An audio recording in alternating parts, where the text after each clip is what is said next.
Welcome to TCC, Telkom Chit Chat. Dapatkan informasi menarik dan pengalamanmu di sini. Halo semuanya, apa kabar? Perkenalkan, saya Siti Mutaniza yang akan menemani kalian di episode kali ini.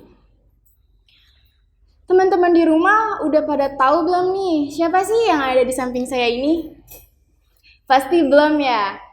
Jadi, yang ada di samping saya ini adalah seorang guru yang katanya guru paling gaul sih di sekolah ini. Iya nggak, Pak? Ya, kurang lebih seperti itu. Ya udah yuk, langsung aja kita ngobrol-ngobrol sama Pak Rahman. Halo, Pak. Halo, Siti. Kak Siti, saya manggil apa tahu? Siapa? Niza aja, Pak. Oke, Niza. Kak Niza berarti ya? Iya. Oke, Kak Niza. Apa kabar nih, Pak? Hari ini alhamdulillah baik saya kabarnya. Kak Niza sendiri gimana kabarnya? Alhamdulillah baik, Pak. Oke. Sebelum itu, perkenalan dulu dong, siapa nama Bapak dan Bapak sebagai apa di SMK Telkom ini? Oke, saya perkenalan dulu ya. Panggilan untuk pemirsanya apa nih Kak Niza? Ya, seterah Bapak aja. Terserah, oke. Halo teman-teman semua yang ada di rumah, yang di sekolah, ataupun yang ada di manapun yang sedang tonton podcast ini. Perkenalkan saya Rahman, yang biasa dipanggil Pak Rahman. Saya di sini sebagai guru bimbingan dan konseling. Gitu Kak Niza. Kalau boleh tahu, Bapak ngajar bimbingan konseling itu dari kelas berapa aja, Pak? Oke, saya ngajar di SMK Telkom Jakarta itu khususnya jurusan RPL, Rekayasa Perangkat Lunak, kelas 10, kelas 11, juga kelas 12. Jadi yang jurusan RPL dan yang ada di Telkom pasti ketemu sama saya. Berarti Bapak ngajar kelas saya juga dong? Betul banget, ketemu sama Kak Niza nih, teman-teman yang ada di rumah. Saya juga salah satu jadi guru BK-nya Kak Niza selama di sekolah. Iya. Kalau boleh tahu, Bapak udah berapa lama nih jadi guru di SMK Telkom ini? Oke, kalau jadi guru di SMK Telkom Jakarta ini saya dari tahun 2018 sampai tahun ini ya 2022. Jadi dari angkatan 24 saat itu kelas 12 sampai sekarang yang kelas 10-nya itu angkatan 30 gitu. Berarti udah cukup lama ya, Pak? Ya, sudah. Belum lama banget lah. Iya, masih standar. Berarti Bapak juga udah lumayan banyak dapat pengalaman dong di sekolah ini. Kurang lebih pengalaman juga sudah cukup banyak lah ya untuk ketemu siswa-siswi di sini yang cukup unik gitu kan Iza. Iya, Pak. Nah, kita kan udah perkenalan tadi. Sekarang kita langsung lanjut ke topik yang bakalan kita bahas hari ini.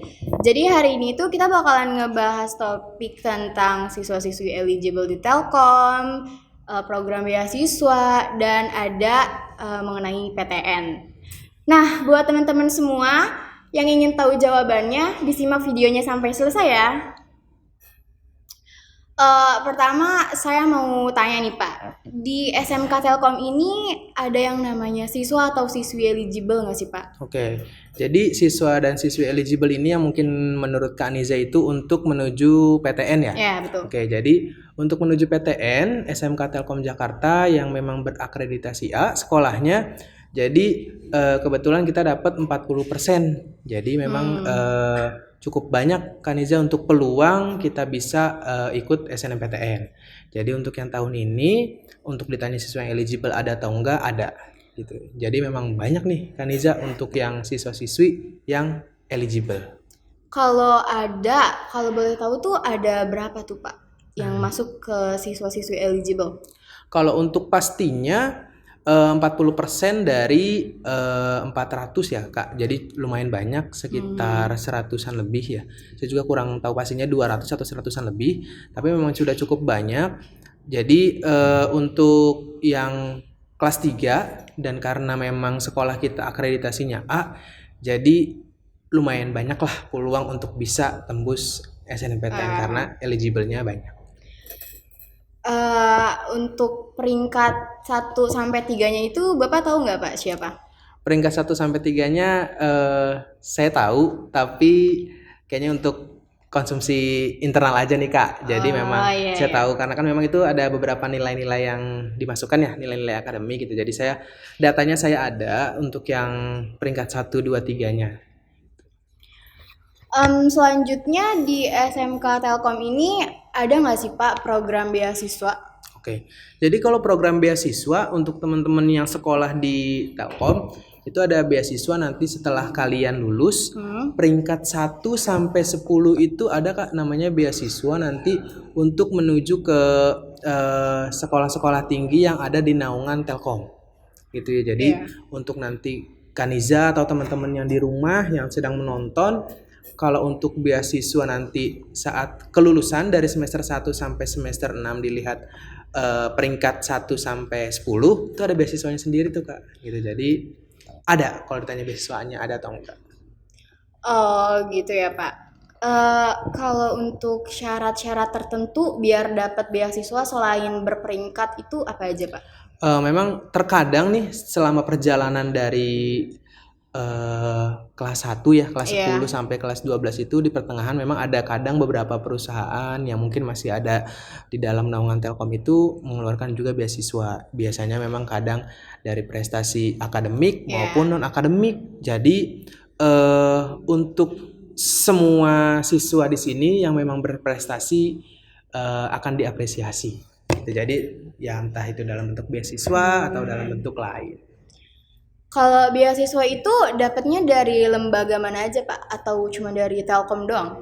Biasanya sih sejauh ini dari perusahaan-perusahaan yang memang dalam naungan Telkom, Kaniza. Jadi untuk teman-teman yang di sini masih dalam lingkup internal ya, dalam naungan Telkom. Kayak contohnya apa aja tuh Pak yang naungan Telkom itu? Contohnya, aduh saya lupa ya. Namanya ikatan, pokoknya dari Telkom ya, Ikatan Remaja Masjidnya Telkom itu ada tuh ngeluarin beasiswa untuk waktu itu lumayan banyak siswa-siswa yang dapat gitu. Jadi di GOR waktu itu peresmiannya, jadi sekitar 10 lebih kayaknya ada deh Kak.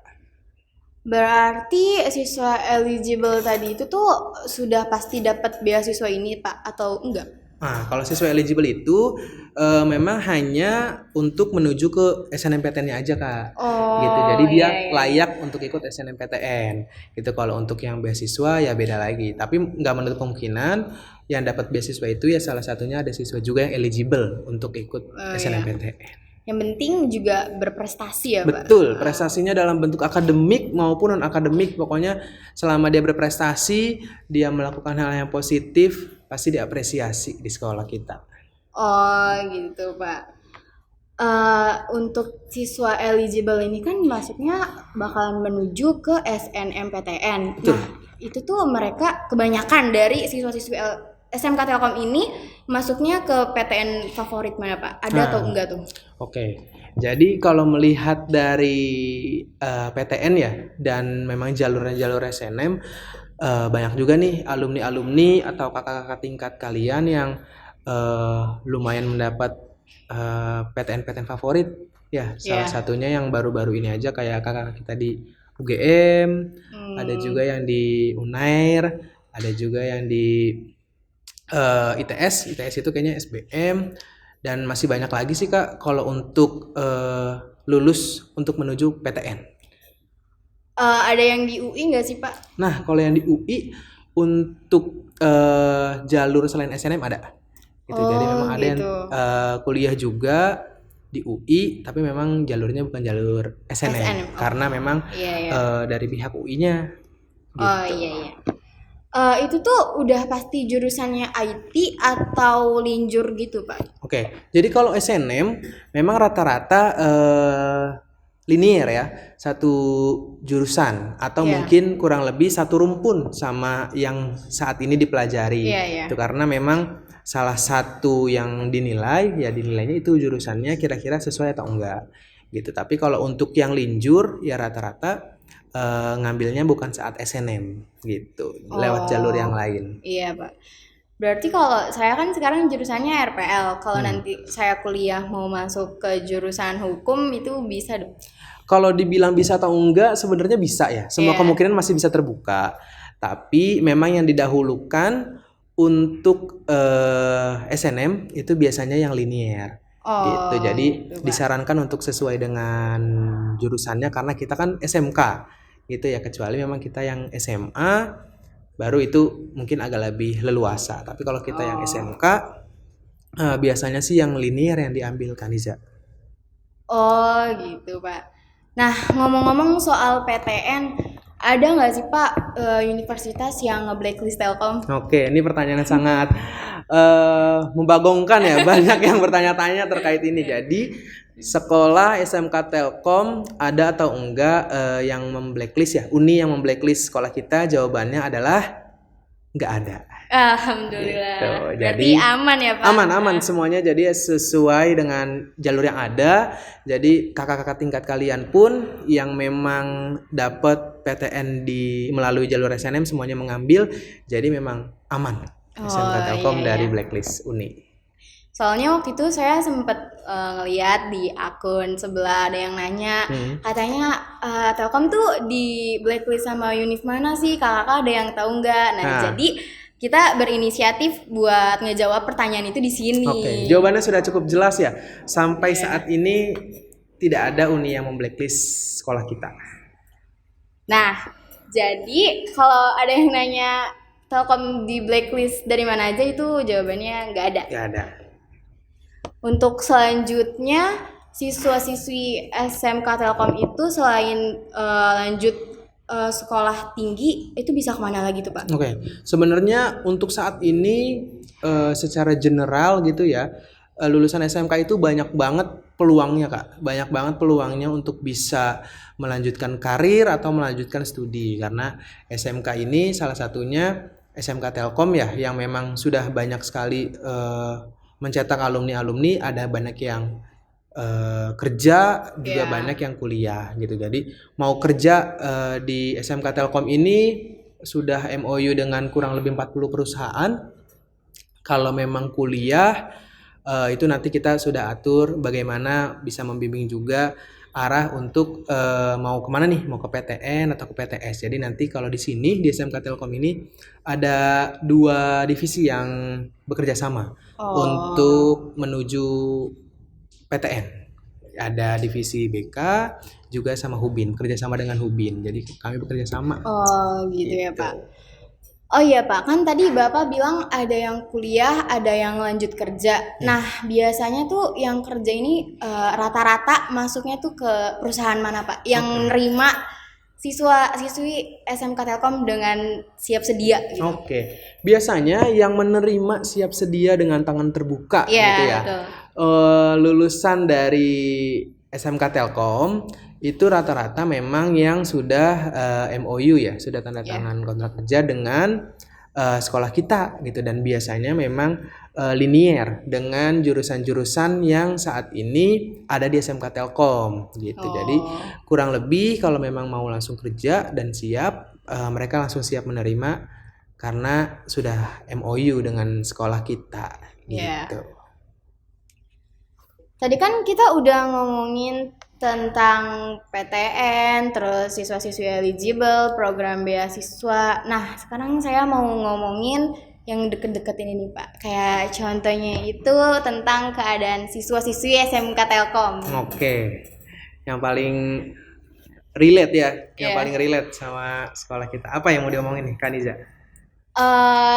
Murid-murid yang Bapak ajar itu tuh biasanya kayak gimana sih Pak? Mulai dari karakternya, sikapnya, dan sebagainya deh. Oke. Itu kalau memang secara general unik ya Kak ya. RPL itu memang cukup unik, dan memang selain RPL saya juga pasti ketemu nih dengan beberapa jurusan lain seperti transmisi, akses maupun TKJ ya. Tapi kalau untuk khusus SON ya, RPL sendiri itu cukup unik ya, apalagi ditambah lagi saat ini pandemi ya. Jadi cukup membagongkan lah untuk PJJ maupun kesehariannya gitu Kak. Dari Bapak sendiri ada perubahan besar nggak sih Pak, yang tadinya itu KBM terus diubah menjadi PJJ? Wah, kalau itu cukup besar ya Kaniza ya. Jadi di awal-awal PJJ itu sekitar tahun 2020 ya. Wah, itu sangat hektik ya. Waktu itu mungkin kita semua ya, gurunya maupun muridnya memang belum terbiasa untuk PJJ, dan lumayan hektik, tapi untuk semakin kesini semakin mengikuti alur Kak, untuk Iya. gurunya maupun muridnya. Tapi ya namanya anak-anak ya, ada juga tuh yang hanya hitam terlihat namanya aja. Nah itu Iya. saat saya panggil tes tes tes, wah menghilang sampai akhir tuh Kak. Itu tuh kayak yang dibilang unik tuh Kak, kayak gitu. Saat awal PJJ ada, lama-lama menghilang, lama-lama nggak tahu kemana tuh Kak. Iya. Gitu. Tapi ya itu biasanya 1-2 aja. Selebihnya bisa mengikuti lah untuk Iya. pembelajaran PJJ maupun PTM. Tapi masih banyak juga kan Pak kayak off cam gitu. Wah, kalau itu Tapi masuk. orangnya ada, tapi dia nggak mau buka kameranya Ada, gitu. ada. Saya sudah coba tanyakan nih Kak, konfirmasi saat PTM, kan saat ini PTM ya Kak ya. Saya coba tanya saat PTM beberapa alasan, mungkin karena alasan seragam mungkin ya, Iya. karena kan kalau on cam kita harus pakai seragam tuh ya. Ditambah lagi mungkin saya malu Pak kalau on cam sendirian Iya, gitu. iya, Nah, itu betul, dia makanya Pak. saya coba saat selama saya PTM maupun selama saya PJJ, saya coba menumbuhkan kesadaran ya untuk ke siswa-siswi saya untuk on cam itu suatu kebutuhan. Kecuali memang terkendala jaringan atau Iya. terkendala kuota, itu selama mereka izin pasti saya maklumi. Tapi kalau untuk yang nggak ada alasan, wah itu tuh Kak jadi pertanyaan. Kalau boleh tahu sikap siswa-siswi SMK Telkom yang nyebelin tuh gimana sih Pak? Tapi ini keadaannya dalam PTM ya, bukan PJJ. Kalau Oke. PJJ kan pasti kita tahu nih yang nyebelin itu tuh ada tapi nggak mau on kamera, itu Iya. udah termasuk nyebelin.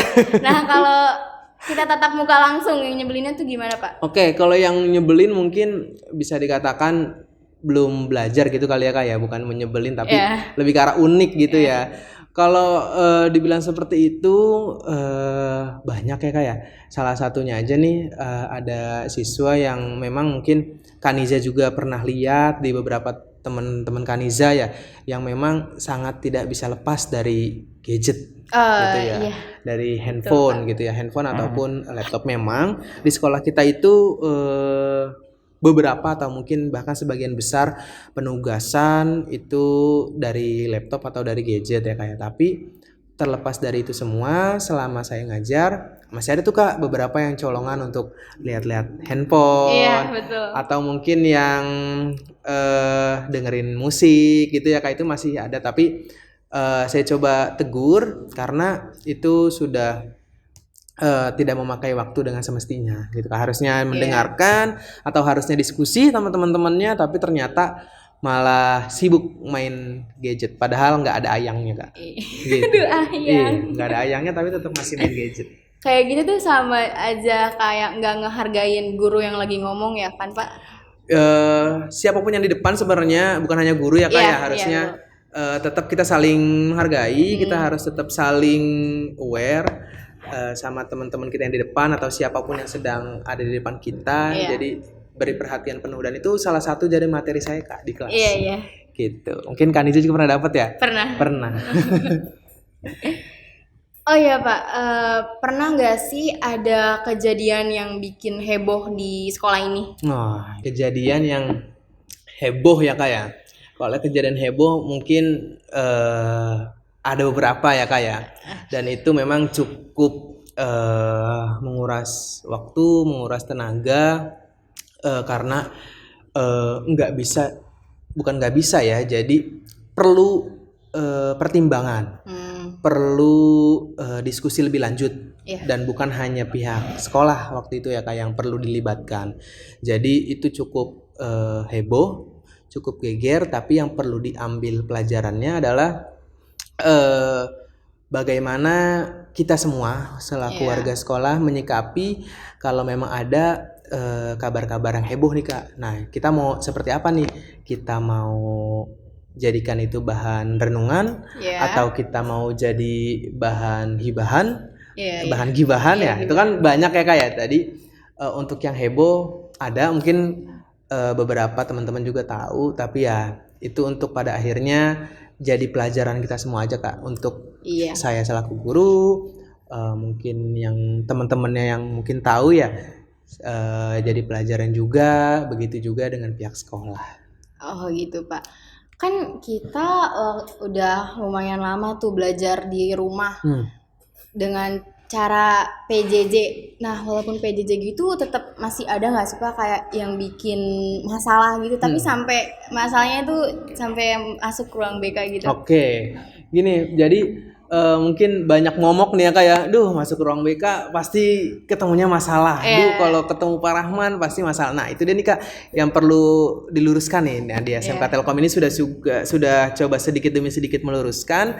Jadi untuk PJJ waktu itu mungkin masalah-masalah yang dihadapi sama siswa maupun sama teman-temannya Kak Niza ya rata-rata memang kehadiran sih Kak. Kehadiran yang memang mungkin jarang hadir. Kalau mungkin Kak Niza sering lihat teman-teman Kak Niza yang off cam mungkin ya. Nah itu mungkin masih ada nih wujudnya nih. Tapi ada juga beberapa teman yang memang hilang gitu. Nah kalau hilang, nah itu tuh Kak tugasnya guru BK untuk mencari nih bersama partnernya wali kelas mungkin ya.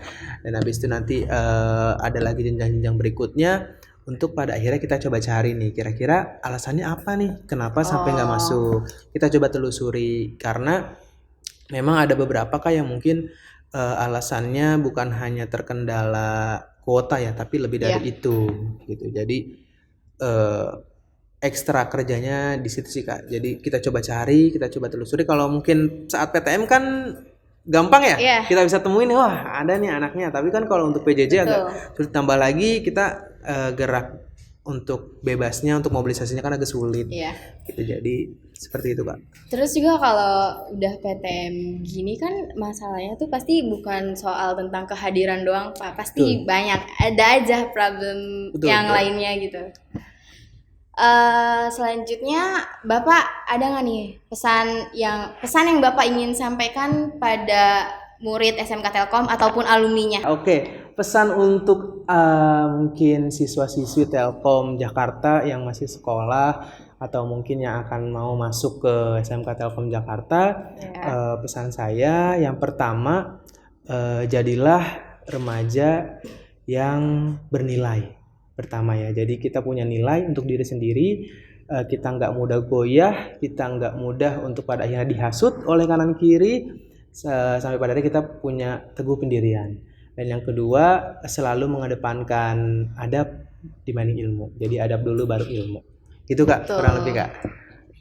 Nah, sebelum ditutup, saya mau tanya lagi nih Pak. Oke. Kira-kira kalau teman-teman yang di rumah mau bimbingan ke BK itu caranya gimana sih Pak? Oke, sebenarnya mudah banget ya untuk teman-teman yang mungkin menonton ini. Guru BK itu bukan polisi sekolah, guru BK itu bukan guru yang galak nih, kalian bisa tanya Kak Niza langsung. Dan guru BK itu salah satu tempat kalian untuk bisa berkeluh kesah selama di sekolah gitu ya. Jadi yang pertama kalian mungkin bisa coba bertemu dulu dengan wali kelasnya. Kalau memang ternyata wali kelasnya bisa, nanti bisa diantar langsung ke guru BK-nya. Atau mungkin biasanya teman-teman yang di rumah bisa langsung calling aja guru BK-nya. Pasti punya nomor guru BK-nya ya kayak. Atau mungkin bisa langsung masuk ke ruang BK. Tenang aja, ruang BK itu nggak sehoror yang kalian bayangkan. Dan guru BK juga nggak seseram yang kalian bayangkan. Jadi main-main ke ruang BK biar bisa nyaman di sana. Asik.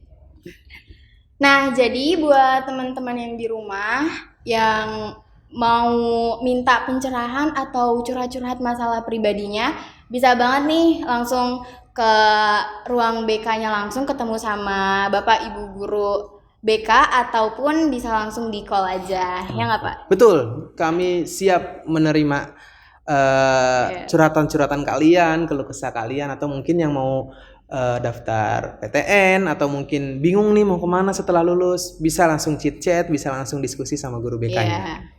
Jadi nggak perlu takut ya Pak? Betul, jangan takut sama sekali. Sebelumnya makasih banget nih Pak udah hadir di podcast kita pada episode hari ini.